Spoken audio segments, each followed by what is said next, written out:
અયોધ્યાની અંદર મર્યાદા પુરુષોત્તમ ભગવાન શ્રી રામ આજે 22 જાન્યુઆરીના દિવસે જ્યાં પ્રતિષ્ઠિત થવાના છે એના અનુસંધાનમાં આ પ્રોગ્રામ અમે ગોઠવ્યો છે।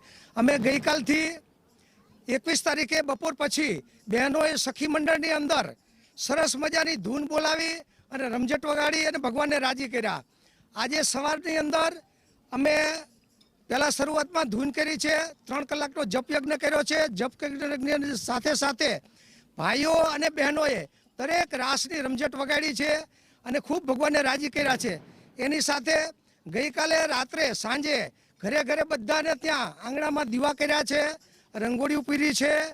અત્યારે 56 ભોગ બનાવવામાં આવ્યા છે। 56 ભોગ ભગવાનને ધરાવી અને બહેનો ખૂબ ભગવાનને રાજી કરવા માટેનો પ્રયાસ કર્યો છે અને ભાઈઓ પણ આની અંદર સારી રીતે જોડાયા છે।